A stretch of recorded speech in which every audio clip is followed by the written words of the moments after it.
إن الحمد لله نحمده ونستعينه ونستغفره. أعوذ بالله من شرور أنفسنا ومن سيئات أعمالنا. من يهده الله فلا مضل له ومن يضلل فلا هادي له.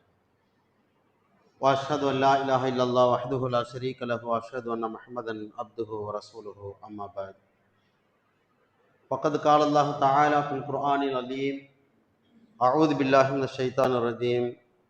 يا أيها الذين آمنوا اتقوا الله حق تقاته ولا تموتن إلا وأنتم مسلمون. قال رسول الله صلى الله عليه وسلم: فإن أصدق الحديث كتاب الله وأحسن الحديث حديث محمد صلى الله عليه وسلم وشر الأمور محدثاتها وكل محدثة بدعة وكل بدعة ضلالة وكل ضلالة في النار. கண்ணியத்திற்கும் பெருமதிப்பிற்கும் உரிய எல்லாம் வல்ல அல்லாஹ் ஜல்லஷானு தஆலாவின் நல்லடியார்களே, தாய்மார்களே, சகோதர சகோதரிகளே, அல்லாஹ்வுடைய கிருபையால் ஜும்மாவுடைய தினத்தில் அல்லாஹுவால் விதியாக்கப்பட்ட கடமையை நிறைவேற்றுவதற்காக நாம் அனைவரும் இங்கே ஒன்று குழுமியிருக்கிறோம். அல்லாஹுவின் சாந்தியும் சமாதானமும் நாம் உயிரினும் மேலான நபிகள் நாயகம் ஸல்லல்லாஹு அலைஹி வஸல்லம் அவர்களின் மீதும் அவர்களின் குடும்பத்தார்கள், அன்பு தோழர்களான சஹாபா பெருமக்கள், நல்லோர்கள் மற்றும் நம் அனைவர்கள் மீதும் நிலவட்டுமாக. ஷைத்தானுடைய அடிச்சுவடுகளை பின்பற்றி நடக்காமல் அல்லாஹுக்கும் அல்லாஹ்வுடைய தூதருக்கும் கட்டுப்பட்டு நடக்க வேண்டும் என உபதேசத்தை எனக்கும் உங்களுக்கும் கூறியவனாக எனது ஜுமா உரையினை ஆரம்பம் செய்கிறேன். அன்பானவர்களே, ஜுமாவுடைய நேரத்திலே ஜும்மா உரைக்காக வந்திருக்கக்கூடிய நான் சற்று தாமதமாகிவிட்டது. அது சூழலின் காரணமாக என்கிற தகவலை உங்களுக்கு தெரிவித்துக் கொண்டு அதற்காக நான் வருத்தம் தெரிவித்துக் கொண்டு, ஒரு நேரத்தை குறிப்பிட்டிருப்பாங்க, அதிலிருந்து நான் நேரம் தவறுகிற போது அது நல்ல செயல் இல்லை என்பதை நான் உணர்ந்து உங்களிடத்தில் அதற்காக வேண்டி வருத்தம் தெரிவித்துக் கொள்கிறேன். அல்லாஹ்வுடைய பெரும் கிருபையால் இந்த நடப்பு மாதத்திலே, அதற்கு அடுத்து வருகிற ரமலானுடைய மாதத்தில் நாம் ஏராளமான நற்பணிகளை செய்ய வேண்டும், நல்லறங்களை செய்ய வேண்டும், அல்லாஹ்வுடைய அருளை பெற வேண்டும் என்கிற எண்ணத்தோடு அதற்கு முந்தைய உள்ள மாதத்திலே ரமலானுடைய மாதத்தை எதிர்பார்த்தவர்களாக நம்முடைய சிந்தனை ஓட்டத்தை செலுத்தி வருகிறோம். நடப்பு மாதத்தை பொறுத்தவரை இந்த மாதத்திலே செய்யக்கூடிய இபாதத்துகள், வணக்க வழிபாடுகள், இந்த மாதத்திலே செய்கின்ற பல்வேறு நல்ல செயல்கள் என்று ரசூலுல்லாஹி ஸல்லல்லாஹு அலைஹி வஸல்லம் அவர்கள் இந்த சமுதாயத்திற்கு ரமலான் மாதத்தை சொல்லி தந்த மாதிரி நமக்கு சொன்னார்களா, அப்படி ஏதேனும் இபாதத்துகள் இருக்கிறதா என்பதை பற்றியுள்ள விவரங்களை தெரிந்து அதில் உள்ள விஷயங்களை நாம் செய்யாவிட்டாலும் கூட செய்கிற மக்களிடத்தில் இஸ்லாமிய மார்க்கத்தில் இது மாதிரியான ஒரு வணக்க வழிபாடு என்பது சொல்லித்தரப்படவில்லை என்கிற புரிதலை ஏற்படுத்துவதற்கு நாம் கடமைப்பட்டிருக்கிறோம் என்கிற விஷயத்தை நாம் சொல்வதற்காக வேண்டி ஷாபான் மாசத்தில் வருகிற இந்த 15வது இரவில் பராத் என்று சொல்வார்கள், அந்த இரவில் செய்யக்கூடிய மார்க்கத்துக்கு முரணான மாற்றமான செயல்களை, இபாதத் என்கிற பெயரில் செய்கிற அந்த செயல்களை எல்லாம் அது எந்த வகையிலெல்லாம் செய்யக்கூடாது என்கிற ஆதாரத்தை நாம் தெரிந்து வைத்திருந்தால்தான் நாம் செய்யாமல் இருப்பதோடு மற்றவர்களுக்கும் அது பற்றியுள்ள விழிப்புணர்வு ஏற்படுத்த நாம் கடமைப்பட்டிருக்கிறோம் என்ற அந்த புரிதலை ஏற்படுத்துவதற்காகவும், இது பல்வேறு காலகட்டங்களிலே தெரிந்த ஒரு விஷயமாக நமக்கு இருந்தாலும் கூட இதை அடிக்கடி நாம் திருப்பி திருப்பி இந்த விஷயங்களை சொல்லிக்கொண்டே இருக்கிற போதுதான் அந்த செயலை செய்கிறவர்கள் அதிலிருந்து விலகி வருவதற்கும், நாமே தடுமாறி அந்த பாவத்தில் தவறான காரியங்களில் ஈடுபட்டு விடாமல் இருப்பதற்கும் இந்த நினைவு கூறுதல் என்பது ஒரு சிறந்த செயலாக இருக்கும் என்கிற அந்த கருத்தின் அடிப்படையில் இன்றைய ஜும்மாவிலே பராத்தினுடைய அந்த வணக்க வழிபாடுகளை குறித்து மக்களுடைய கருத்தோட்டம் என்ன, அது குறித்து உலமாக்கள் என்ன ஆதாரத்தின் அடிப்படையிலே செய்கிறார்கள், அப்படி செய்வதற்கான ஆதாரம் இருக்கிறதா என்பதை பற்றியுள்ள விவரங்களை தெரிந்து கொள்ளக்கூடிய ஒரு ஜுமாவாக இன்றைய உரையை நான் பயன்படுத்திக் கொள்ள விரும்புகிறேன். அல்லாஹ் குர்ஆனிலே இந்த மார்க்கத்தை பின்பற்றுகிற அவசியத்தை பற்றி ஏராளமான வசனங்களிலே சொல்லித் தருகிறான். அத்தியுல்லாஹ் வ அத்தியுர் ரசூல், அல்லாஹ்வுக்கு கட்டுப்படுங்கள், அல்லாஹ்வுடைய தூதருக்கு கட்டுப்படுங்கள். உலில் அம்ரி மின்கும், உங்களில் அதிகாரமுடையவருக்கு கட்டுப்படுங்கள். ஃபைன் தனாசாத்தும், உங்களுக்கு மத்தியில ஏதேனும் பிணக்கு, சண்டை, சச்சரவுகள், கருத்து வேறுபாடுகள் இப்படி ஏதேனும் வரும் என்று சொன்னால் அல்லாஹ்விடத்திலும் அல்லாஹ்வுடைய தூதரிடத்திலும் அந்த பிரச்சனையை கொண்டு செல்லுங்கள் என்று அல்லாஹ் ரப்பல் ஆலமீன் குர்ஆனிலே மிக தெளிவாக சொல்லி தருகிறான்.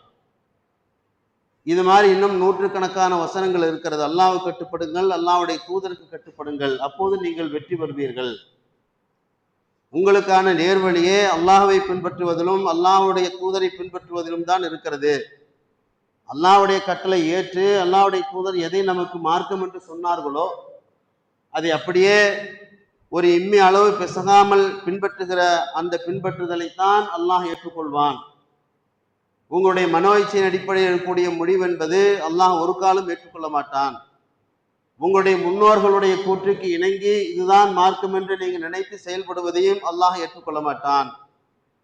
பெரிய கூட்டமாக இருக்கிறோம், அந்த பெரிய கூட்டத்தினர்கள் எடுக்கக்கூடிய முடிவு சரியான முடிவாக இருக்கும் என்ற அடிப்படையில் நீங்க ஒரு காரியத்தை முடிவு செய்வீர்களேயானால் மார்க்கத்தின் அடிப்படையில அதையும் அல்லாஹ் ரப்பல் ஆலமீன் ஏற்றுக்கொள்ள மாட்டான். அப்போ மனோ இச்சையை ஏற்றுக்கொள்ள மாட்டான். பெண்ணம்பெரிய கூட்டம் சொல்கிற கூற்றுக்கு இணங்கி மார்க்கத்தை தவறாக பின்பற்றியது ஏற்றுக்கொள்ள மாட்டான். முன்னோருடைய வழிமுறைகளையும் அல்லாஹ் ஏற்றுக்கொள்ள மாட்டான் என்று சொன்னால், அல்லாஹ் எதை மார்க்கமாக தந்தானோ அந்த மார்க்கத்தை அல்லாஹ்வுடைய தூதர் அவர்கள் நமக்கு சொல்லி தந்ததை, வழிகாட்டியதை, பின்பற்றிய வேண்டிய அவசியத்தை குறித்து சொல்லி தந்ததை எல்லாம் நாம் கவனமாக பின்பற்றுகிற போதுதான் அல்லாஹும் அல்லாஹ்வுடைய தூதருக்கு நாம் கட்டுப்பட்டவர்களாக ஆவோம் என்ற கருத்தை குர்ஆனிலே ஏராளமான வசனங்களிலே நாம் பார்க்க முடியும். அந்த அடிப்படையில ஒரு இபாதத் என்று சொன்னார், வணக்க வழிபாடு என்று சொன்னால், வஹி வந்து கொண்டிருக்கக்கூடிய காலகட்டத்தில் ரசூல் ஸல்லல்லாஹு அலைஹி வஸல்லம் அவர்கள் வாழ்ந்த காலத்தில் வஹி அல்லாஹ்வுடைய புறத்திலிருந்து இறை செய்தி வரும். அப்படி இறை செய்தி வருகிற போது இந்தந்த இபாதத்துகளை செய்யுங்கள், இந்த வணக்க வழிபாடு கூடிய கால நேரங்கள் இவ்வளவு, இந்த கடமைகளை செய்ய வேண்டும், அதற்கான கால வரைமுறைகள் இப்படி இருக்கிறது என்றெல்லாம் அல்லாஹ் ரப்புல் ஆலமீன் ரசூல் ஸல்லல்லாஹு அலைஹி வஸல்லம் அவர்களுக்கு ஜிப்ரீல் அலைஹிஸ்ஸலாம் அவர்களின் வழியாக வஹி செய்தி அறிவித்து அதை அவர்கள் நடைமுறைப்படுத்தி காட்டியதை சஹாபாக்கள் அறிவார்கள். அல்லாஹ்வுடைய தூதர்கள் எப்படி செய்து காட்டினார்கள் என்கிற விவரத்தை எல்லாம் சஹாபாக்கள் சொல்லி நமக்கு தெரிய வருகிறது.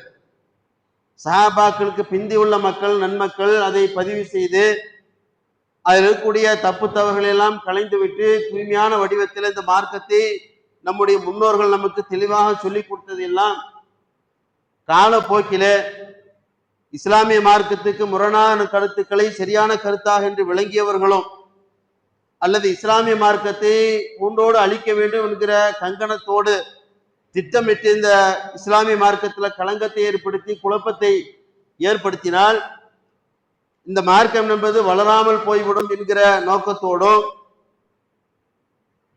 இஸ்லாமிய மார்க்கத்தை பற்றியுள்ள அந்த கல்வியை கற்றுக்கொண்டு உள்ளே புகுந்து ஏராளமான குழப்பங்களை ஏற்படுத்தியதின் வழியாகவும் ஆட்சி அதிகாரத்தை தக்கி வைத்துக் கொள்ள வேண்டும். அந்த அடிப்படையில் மார்க்கம் என்பது இரண்டாம் தரமாக வைத்துக் கொண்டாலும் பரவாயில்லை என்கிற அடிப்படையிலே முன்னால் வாழ்ந்த அரசர்கள், மன்னர்கள், ஆட்சியாளர்கள் எல்லாம் இந்த மார்க்கத்தை இரண்டாம் தரமாக, மூன்றாம் தரமாக ஆக்கிய காரணத்தினாலும் மன்னர்களுடைய அடிவரைகளாக இருக்கக்கூடிய உலமாக்கள், அன்றைய காலத்தில் வாழ்ந்த அறிஞர் பெருமக்கள்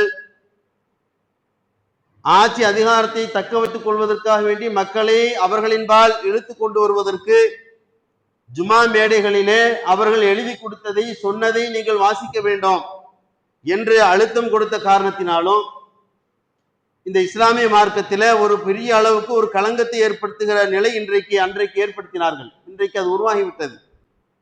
அதனுடைய தொடர்ச்சி என்பது அல்லாஹ்வுடைய தூதர்கள் எதையெல்லாம் மார்க்கம் இல்லை என்று நமக்கு சுட்டி காட்டினார்களோ அல்லது செய்யாமல் விட்டுவிட்டார்களோ அதையெல்லாம் மார்க்கமாக கருதி செயல்படுகிற துணிவை கடந்த காலத்தில் வாழ்ந்த நம் முன்னோர்கள் அல்லது பெண்ணம்பெரிய கூட்டத்தினர்கள் அல்லது மனுவாட்சியின் அடிப்படையில் முடிவெடுக்கப்பட்ட ஒரு விஷயங்கள், இதெல்லாம் அன்றைய காலத்தின் அடிப்படையில் செயல்பட்டதை இன்றைக்கு ஆதாரமாக எடுத்துக்கொண்டு செயல்படுவதுதான்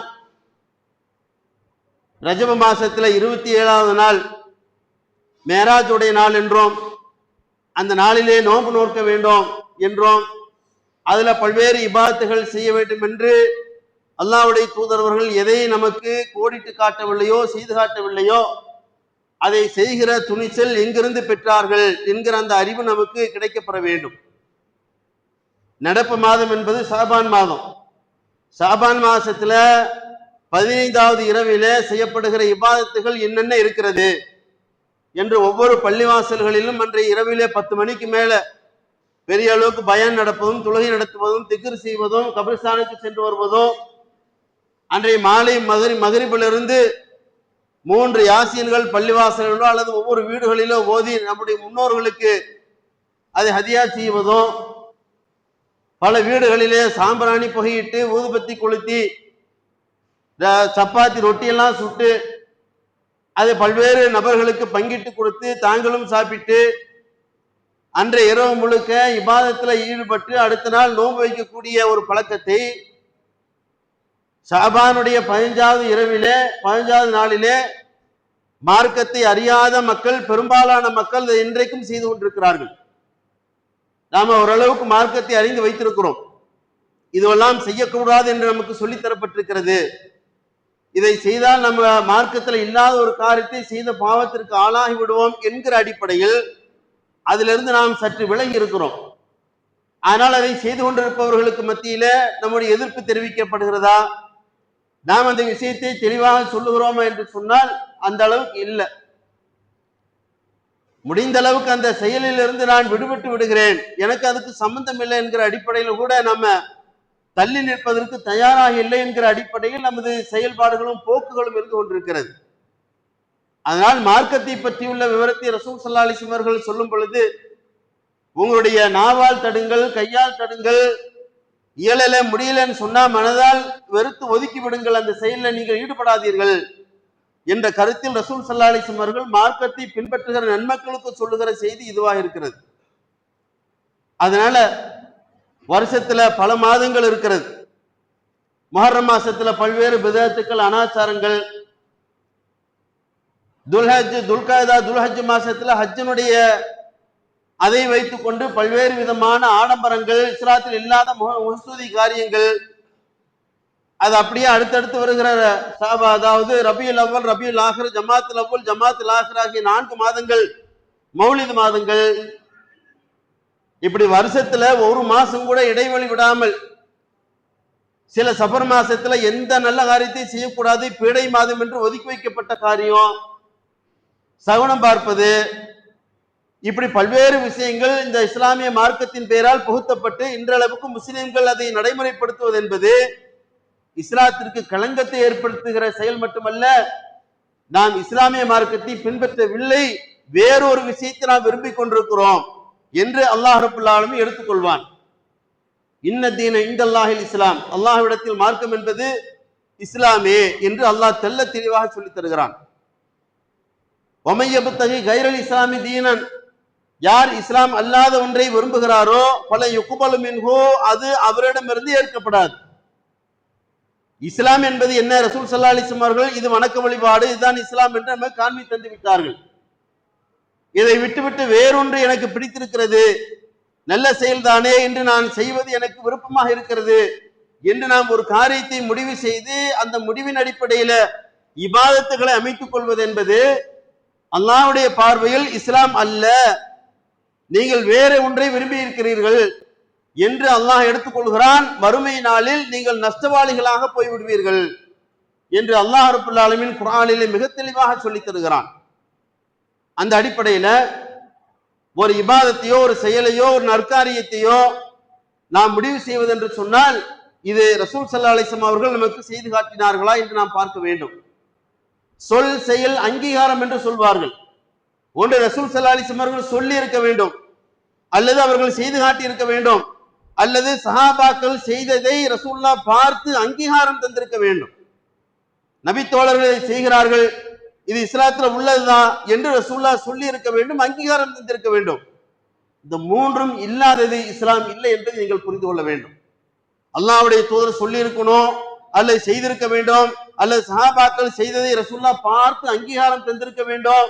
இந்த மூன்றும் இல்லை என்று சொன்னால் அது இஸ்லாம் அல்ல. அப்ப ரசூலுல்லாஹ்வுடைய காலத்திற்கு பிந்தி வாழ்ந்த சஹாபாக்களுடைய அந்த காலத்திற்கு பிறகு தாபியன்கள் வந்தார்கள், தபா தாபியன்கள் வந்தார்கள், இமாமுடைய காலம் இருந்தது, பல்வேறு ஆட்சியாளர்கள் இருந்தார்கள். இப்ப இவரெல்லாம் இஸ்லாம்ங்கிற பேரில் எதையாவது ஒன்று செய்து அதற்கு அங்கீகாரம் தருகிற நிலையில் அன்றைக்கு இறை தூதர் அவர்கள் இருந்தார்களா? ரசூலுல்லாஹ்வுடைய இறப்பிற்கு பிறகு இது சரி தவறு என்று சொல்லி தருகிற இடத்தில் யார் இருக்க வேண்டும்? அல்லாஹ்வுடைய தூதர் இருக்க வேண்டும். அவங்க இல்ல. அவங்களுடைய இறப்பிற்கு பிறகு சஹாபாக்கள் இந்த மார்க்கத்தை மக்களுக்கு தெளிவாக சொல்லி கொடுத்தார்கள். இது மார்க்கம், இது இஸ்லாம், இது தவறு, இது ஹராம், இது ஹலால், எல்லாவற்றையும் சொல்லி கொடுத்தார்கள். அவர்களுடைய இறப்பிற்கு பிறகு தாபியன்கள் இருந்தார்கள், அந்த மக்களும் நல்லவற்றை சொன்னார்கள். அதுக்கு பிந்தி பிந்தி வருகிற மக்களுடைய நிலையை பொறுத்து அது நல்ல காலம் இல்ல. மக்களுடைய அறிவு என்பது இஸ்லாமிய மார்க்கத்திலிருந்து நழுவி வழுக்கி பல்வேறு விதமான சருகல்ல போய் கொண்டிருக்கக்கூடிய காலம் என்பதை இன்றைக்கு இருக்கக்கூடிய அவர்களுடைய செயல்பாடு, இன்றைக்கு செய்யப்படுகிற செயலிலிருந்து நாம் தெளிவாக அறிந்து கொள்ள முடியும். சபே பராத்துன்னு சொல்றாங்கல்ல, சபே பராத்துங்கிற வார்த்தை ரசூலுல்லாஹ் சொல்லி கொடுத்ததா? குர்ஆனில் அப்படி ஒரு வார்த்தை இருக்கிறதா அப்படின்னு சொன்னா அந்த வார்த்தையே கிடையாது. சபே பராத்து, பராத்து சபேங்கிற வார்த்தை என்ன? பார்சிய வார்த்தை என்று சொல்லப்படுது. சபே பராத்து பாரசீக வார்த்தை ரசூலுல்லாஹ் பயன்படுத்தினார்களா? இல்லை. குர்ஆனிலே பராத், சபே பராத்துங்கிற வார்த்தை இருக்கிறதா? அதுவும் இல்லை. அப்ப இல்லாத வார்த்தை எங்கிருந்து வந்தது அப்படின்னா சஹாபாக்களும் பயன்படுத்தவில்லை, தாபியன்களும் பயன்படுத்தவில்லை, வேற எங்கோ பாரசீகத்திலிருந்து உருவாக்கப்பட்டிருக்கிற ஒரு செயல் அப்படிங்கிறது தெல்ல தெளிவாக புரிகிறது. அப்படின்னா அதுக்கான ஆதாரம் வேணுமில்ல. ஒரு சபே பராத்தினுடைய வணக்க வழிபாடுகளை மக்களுக்கு எடுத்து சொல்கிறார் என்று சொன்னால் இது எங்கிருந்து செய்கிறீர்கள் அப்படின்னு நம்ம ஆதாரம் கேட்கிற போது உலமாக்கள் சில ஆதாரங்களை காட்டுவார்கள், சில ஹதீஸ்களை காட்டுவாங்க, குர்ஆன் வசனங்களை காட்டுவார்கள். சமாதி வழிபாடு கூடாதுன்னு சொன்னா சமாதி வழிபாட்டு கூட ஆதாரம் காட்டுறாங்கல்ல. சமாதி வழிபாடு ஏன் கூடாது? வாதம் புரியக்கூடியவர்கள், அந்த மையத்துகளை வணங்கக்கூடியவர்கள் அதற்கு சில ஆதாரங்களை கூட காட்டுவாங்க. கஹ்ஃப் சூராவில் அல்லாஹ் ரப்பல் ஆலமீன் குகைவாசிகளை பற்றி அல்லாஹ் குறிப்பிடுகிறான். பல நூறு வருடங்களாக மரணித்தவர்கள், தூங்கியவர்கள் அல்லாஹ் திருப்பி எழுப்பி மறுபடியும் அவர்கள் திரும்பி அவர்கள் மௌத்தா போன பிறகு அந்த இடத்திலே ஒரு மஸ்ஜிதை எழுப்பினார்கள் அப்படின்னு குர்ஆன்ல அல்லாஹ் சொல்கிறான். அப்ப இறந்தவர்களுக்கு ஒரு ஒரு வழிபாட்டு தலத்தை உருவாக்கலாம் என்பதற்கு ஆதாரம் குர்ஆன்ல இருக்கிறது என்று சொல்லி குர்ஆன் வசனத்தை எப்படி புரிய வேண்டுமோ மாற்றமாக புரிந்து மக்களை வழிகெடுக்கக்கூடிய கூட்டம் இன்றைக்கும் இருக்கிறது. பள்ளிவாசலை மௌத்தா போனவர்களுக்கு பள்ளிவாசலை கட்டி நீங்க வணங்குங்கன்னு அல்லாஹ் சொல்கிறானா? அந்த மக்கள் ஒரு தவறான விஷயத்தை முடிவெடுத்து செய்தால் அதற்கு குர்ஆன்ல அங்கீகாரம் இருக்குது என்று பொருளா? அப்படித்தான் இந்த பராத்துடைய விஷயத்தை நீங்க எடுத்துக்கொள்ளலாம்.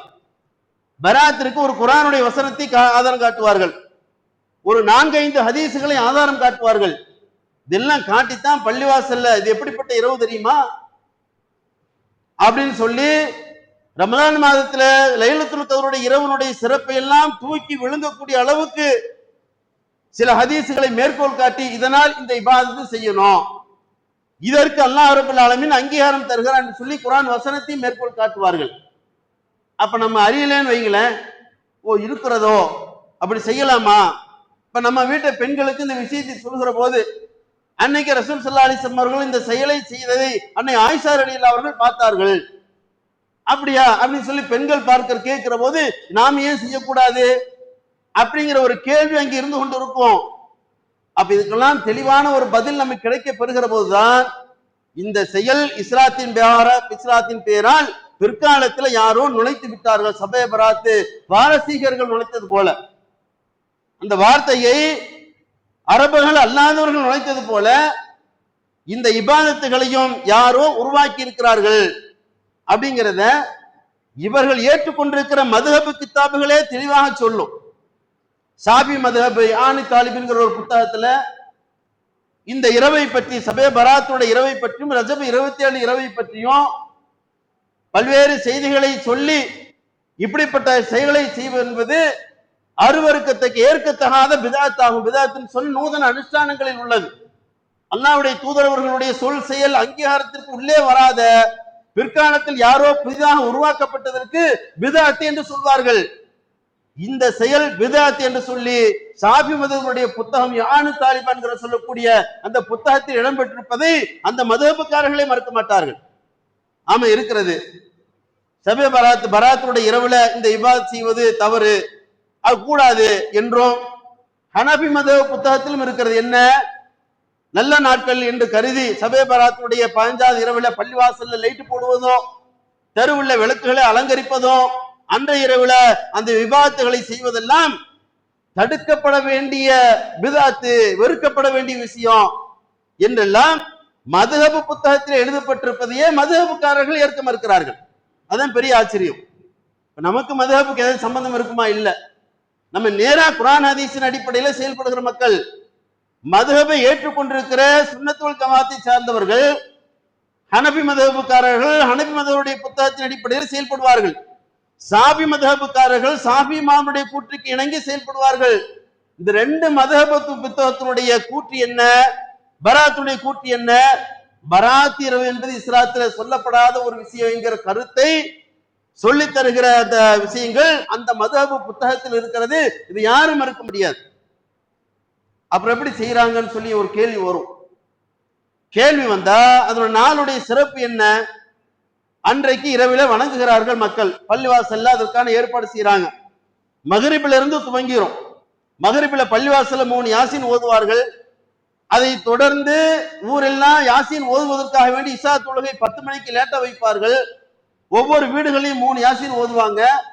அந்த 3 யாசீன் எதுக்கு அப்படின்னு கேட்டா, ஒண்ணு இறந்தவர்களுக்கு பார்சல் செய்வது, அவர்களுக்கு ஹதியா செய்வது, பாவ மன்னிப்பு தேடுவது, ரிஸ்க் விஸ்தீரணம் ஏற்படுவது அப்படின்னு சொல்லி ஒரு 3 காரணங்களை சொல்வார்கள்.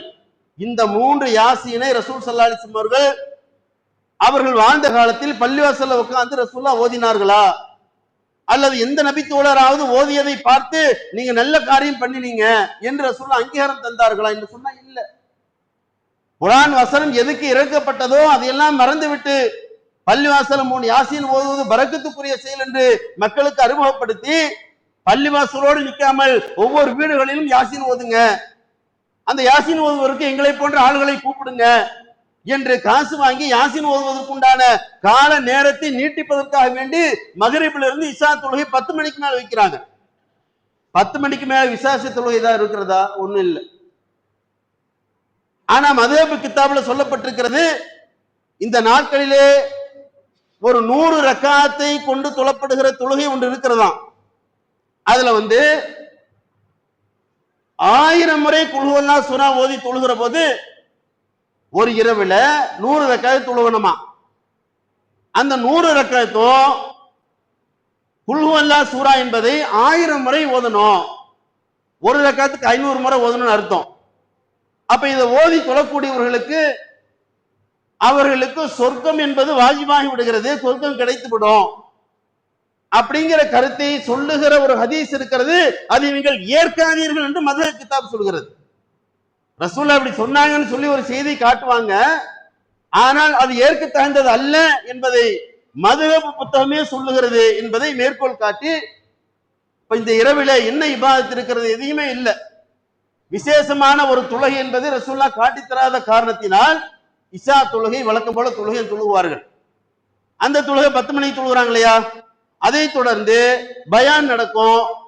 அது சில ஊர்கள்ல கபிரிஸ்தானுக்கு போவார்கள். காலையில எந்திரிச்சு நோன்பு வைத்து விடுவார்கள். அந்த பகலெல்லாம் நோம்பாளியா இருப்பார்கள்.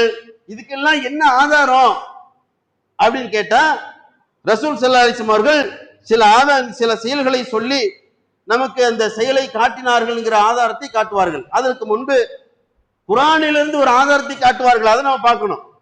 குர்ஆன் தானே ரொம்ப ரசூலுல்லாஹ்வுடைய அந்த செயலை ஹதீஸா காட்டுவதற்கு முன்பு குர்ஆனிலிருந்து என்ன ஆதாரத்தை காட்டுறாங்க அப்படின்னு சொன்னா, 44வது அத்தியாயத்துல முதல் 2-3 வசனங்களை நீங்க படிச்சு பாருங்க. அந்த அத்தியாயத்திற்கு பேரு துகான். புகை அப்படிங்கிற அந்த ஒரு அத்தியாயம் இருக்கிறது. அந்த அத்தியாயத்துல அல்லாஹ் ரப்பல் ஆலமீன் வல் கிதாபில் முபீன், தெளிவான இந்த வேதத்தின் மீது சத்தியமாக, இன்னா அன்சல்நாஹு ஃபீ லைலத்தின் முபாரக்கத்தின் இன்னா குன்னா முன்திரீன், தூய்மையான பரக்கத்து மிகுந்த சங்கை மிகு ஒரு இரவிலே அல்லாஹ் இந்த வேதத்தை அருளினான் அப்படின்னு அல்லாஹ் ரப்பல் ஆலமீன் சொல்லி தருகிறான். ஃபீஹா யுஃப்ரகு குல்லு அம்ரின் ஹக்கீம், அந்த இரவில ஏராளமான காரியங்கள் பிரிக்கப்படுகிறது இப்படின்னு குர்ஆன் 44வது அத்தியாயத்துல ஒரு வசனம் இருக்கிறது. இது என்ன கருத்தை சொல்கிறது அப்படின்னு கேட்டா, இது சபே பராத்துடைய 15வது ஷாபான் 15வது இரவு இருக்கு இல்லையா, அந்த இரவை பற்றி பேசுகிற வசனம் என்று சொல்கிறார்கள். அப்படி ஒரு குறிப்பு அதுல காணுமே. அது அந்த வசனம் என்ன சொல்லுன்னு சொன்னா, ஒரு இரவில அல்லாஹ் ரப்பல் ஆலமீன் பரக்கத்து பொருந்திய சங்கைமிகு இரவில குர்ஆனை இறக்கினான், வேதத்தை அல்லாஹ் தந்தான், அதுல பல்வேறு காரியங்கள் பிரிக்கப்படுகிறது என்று அல்லாஹ் சொல்கிறான். அந்த இரவு இந்த இரவு தான் என்று உங்களுக்கு எப்படி தெரியும்? ஆதாரம் இல்லை. மறுக்கப்படுகிற ஏற்கத்தகாத ஒரு ஹதீஸை காட்டுவார். என்ன தெரியுமா? ஒரு கருத்து தான். ஏற்கனவே லவ்ஹுல் மஹ்ஃபூல்ல குர்ஆன் இருந்தது, அது அல்லாஹ் ரப்பல் ஆலமீன் இறக்கி தந்த ஒரு நாள் இருக்குமே, உலகத்துக்கு கிடையாது, லவ்ஹுல் மஹ்ஃபூல் இருந்து இறக்கி தந்த ஒரு நாள் இருக்கும். அந்த நாளைத்தான் இந்த வசனம் பேசுன்னு சொல்லி அல்லாஹ்வுடைய தூதர்கள் எதை சொல்லலையோ அதை ஆதாரமாக காட்டி, அந்த நாளில் இது இறக்கப்பட்ட காரணத்தினால் அந்த இரவை நாம் ஹயாத்தாக்கணும், அந்த இரவில் நாம் வணங்க வேண்டும் என்ற ஒரு கருத்தை மக்களுக்கு சொல்கிறார்கள். ஆனால் உண்மையில் அந்த வசனம் அதைத்தான் சொல்கிறதா? பராத்துடைய இரவை பற்றி தான் பேசுகிறதா சொன்னா இல்ல. இன்னா அன்சல்நாஹு ஃபீ லைலத்தில் கத்ர் வமா அத்ராக மா லைலத்துல் கத்ர், லைலத்துல் கத்ர் கைரும் மின் அல்ஃபி ஷஹர். குர்ஆன்ல ஒரு வசனம் இருக்கு, லைலத்துல் கத்ர் இரவை பற்றி அல்லாஹ் பேசுகிறான். மகத்துவமிக்க இரவிலே நாம் அருளினோம், குர்ஆனை அல்லாஹ் சொல்கிறான். மகத்துவமிக்க இரவிலே அருளினோம். அது எந்த இரவு? கத்ருடைய இரவு, லைலத்துல் கத்ருடைய இரவு. அந்த லைலத்துல் கத்ர் இரவில தான் அல்லாஹ் குர்ஆனை இறக்கினான் என்று இந்த வசனம் பேசுகிறது. அது எந்த மாதம் அப்படின்னு சொன்னா, ஷஹ்ரு ரமலான் அல்லதி உன்சில ஃபீஹில் குர்ஆன், ரமலான் மாதம் எத்தகைய மாதம் சொன்னா அந்த மாதத்தில் தான் குர்ஆனை அல்லாஹ் அருளினான் என்று அல்லாஹ் சொல்லிவிட்டு, வமன் ஷஹித மின்கும் ஷஹ்ர ஃபல்யஸ்முஹு, யார் அந்த மாதத்தை அடைகிறார்களோ அவர்கள் நோன்பு நோக்கட்டும் என்று அல்லாஹ் ரப்பல் ஆலமீன் இவ்வளவு தெளிவாக சொல்லி தருகிறான். ரமலான் மாசத்துல குர்ஆன் இறங்கி இருக்கிறது. அந்த ரமலான் மாசத்துல ஒரு இரவு இருக்கிறது, கத்ருடைய இரவு இருக்கிறது. கத்ருடைய இரவுல அல்லாஹ் குர்ஆனை இறக்கினான் அப்படின்னு தெல்ல தெளிவாக சொல்லப்பட்ட இந்த வசனத்தை நான் ஏற்கனவே சொன்ன 44 அத்தியாயத்துடைய வசனத்தையும் ரெண்டையும் இணைத்து பார்த்தால் இது ரமலான் மாசத்தில் சொல்லப்படுகிற இரவை குறித்து அல்லாஹ் பேசுகிறான், கத்ருடைய இரவை பற்றி அல்லாஹ் பேசுகிறான் என்று புரியாமல் சபே பராத்துக்கு இந்த வசனத்தை ஆதாரம் காட்டினால் இது ஏற்க தகுந்த ஒரு விஷயமா?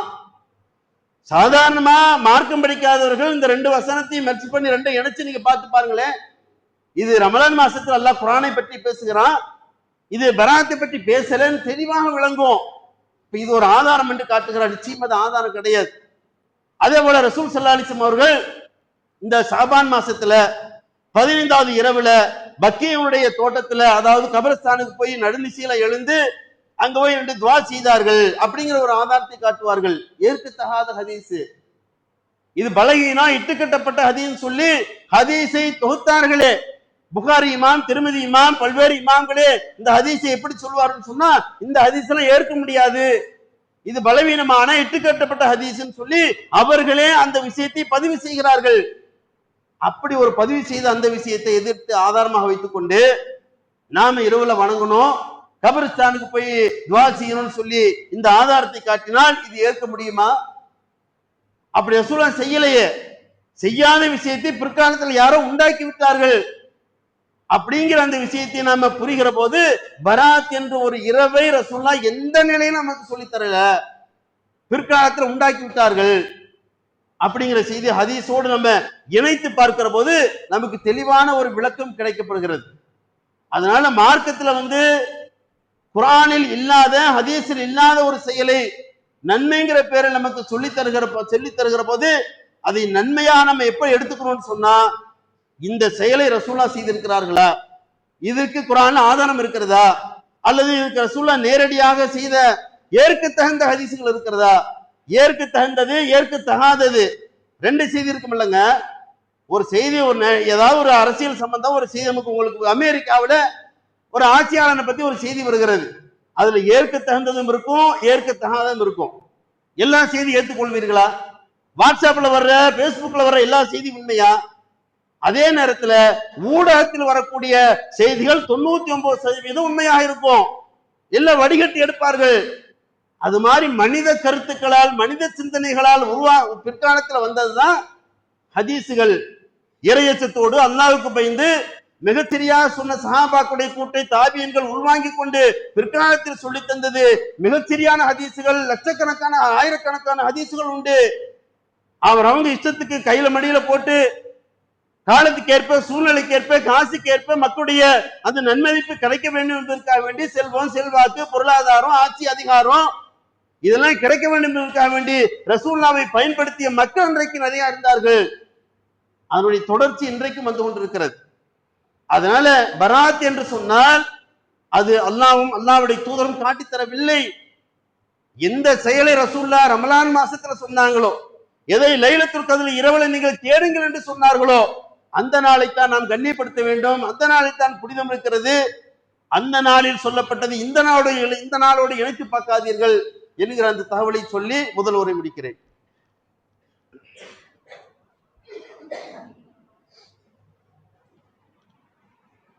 அன்பான சகோதரர்களே, ரசூலுல்லாஹி ஸல்லல்லாஹு அலைஹி வஸல்லம் அவர்கள் அவங்க சொல்லி தந்தது அதுக்கு நேர்மாற்றமாக உள்ள செயல்கள் எல்லாம் பிதாத்து, நூதன அனுஷ்டானங்கள். ஒவ்வொரு பிதாத்தும் வழிகேடு, ஒவ்வொரு வழிகேடும் நரகத்துல கொண்டு போய் சேர்ப்போம் என்று ரசூல் ஸல்லல்லாஹு அலைஹி வஸல்லம் அவர்கள் நமக்கு தெளிவாக சொல்லி கொடுத்திருக்கிறார்கள். இப்ப எதை ரசூல் ஸல்லல்லாஹு அலைஹி வஸல்லம் அவர்களுடைய பேர்ல உண்டாக்கப்பட்டதோ அது எல்லாமே பிதாத்து தான். எது ரசூலுல்லாஹ் பேர்ல ஹதீஸ்ல இருக்கிறது என்று சொன்னார்களோ அது பிதாத்து நம்ம சொல்லாவிட்டாலும் கூட மார்க்கத்துல இல்லை, தவறாக புரிந்திருக்கிறார்கள். அப்படி இரண்டாக நாம் புரிந்து கொண்டு தவறாக புரிந்ததையும் நாம் எடுத்துக்கொள்ளக்கூடாது, மார்க்கத்தில் புதிதாக உருவாக்கப்பட்டதையும் நாம் எடுத்துக்கொள்ளக்கூடாது. புதிதாக உருவாக்கப்பட்டதை எடுத்துக்கொண்டு மார்க்கத்தின் பேரால் செயல்படுகிற போது நாம பிற்காலத்தின் மறுமையில் நரகவாதிகளாக விடுவோம் என்று ரசூல் ஸல்லல்லாஹு அலைஹி வஸல்லம் அவர்கள் தெளிவாக சொல்லி தந்தார்கள். மன் அமில அமலன் லைஸா அலைஹி அம்ருனா ஃபஹுவ ரத்துன், நமது கட்டளை இல்லாத ஒரு காரியத்தை எவரேனும் செய்வார் என்று சொன்னால் அது அல்லாஹ்வால் மறுக்கப்படும், ரத்து செய்யப்படும். இது அல்லாஹ்வுடைய கட்டளையின் பிரகாரம் செய்யப்படுகிற இபாதத்து கிடையாது. ஷாபானுடைய அந்த இரவுல வணக்க வழிபாடு செய்வது, அடுத்த நாள் நோன்பு வைப்பது, இன்னும் சொல்ல போனா ரசூல் ஸல்லல்லாஹு அலைஹி வஸல்லம் அவர்கள் ஷாபான் பாதிக்கு மேல நோன்பு வைக்க மாட்டார்கள் அப்படி கூட ஹதீஸ் இருக்கிறது. ஷாபான் மாசத்துல அதிகமா நோன்பு வைப்பார்கள் ஒரு ஹதீஸ் வந்தாலும் பாதிக்கு மேல நோன்பு வைக்க மாட்டார்கள் அப்படிங்கிற ஒரு ஏற்க தகுந்த ஒரு ஹதீஸ் இருக்கிறது. அப்ப பாதிக்கு மேல வைக்கக்கூடிய நோன்பு என்பதுதான் இன்றைக்கு இவர்கள் ஒரு நோன்பு வைக்கிறார்களே, ஷாபான் 15க்கு மேல வந்துடும், பாதிக்கு மேல நோன்பு வைக்க கூடாங்கிற கருத்தையும் இவர்கள் கவனத்தில் கொள்ளாமல் நோன்பு வைக்கக்கூடிய காட்சியெல்லாம் பார்க்க முடிகிறது. அதனால ரசூல் ஸல்லல்லாஹு அலைஹி வஸல்லம் அவர்கள் சொன்னதை கவனத்தில் கொள்ளணும். நமது கட்டளை இல்லாத ஒரு காரியத்தை எவரேனும் செய்வார் என்று சொன்னால் அது அல்லாஹ்வால் ரத்து செய்யப்படும், நிராகரிக்கப்படும், ஏற்கப்படாது. ஏற்கப்படாத காரியத்தை செய்து மறுமையில பாவியாகி போய்விடக் கூடாது என்கிற கருத்தை நம் உள்ளத்துல உள்வாங்கி கொண்டு நம்முடைய வீட்டுல பெண்களுக்கும் பிள்ளைகளுக்கும் நம்முடைய சுற்றத்தார்களுக்கும் நாம சொன்னால் கேட்பார்களே அவர்களுக்கும், சொன்னாலும் கேட்க மாட்டார்களே அவர்களுக்கும் சொல்லக்கூடிய வகையில் சொல்வதெல்லாம் நம்மின் மீது கடமை என்கிற விஷயத்தை புரிந்து கொண்டு செயல்படுகிற வாய்ப்பினை அல்லாஹ் ரப்புல் ஆலமீன் எனக்கும் உங்களுக்கு வழங்குவானாக என்று கேட்டு முடித்துக் கொள்கிறேன். வாஹிரு தஅவானா அல்ஹம்துலில்லாஹி ரப்பில் ஆலமீன்.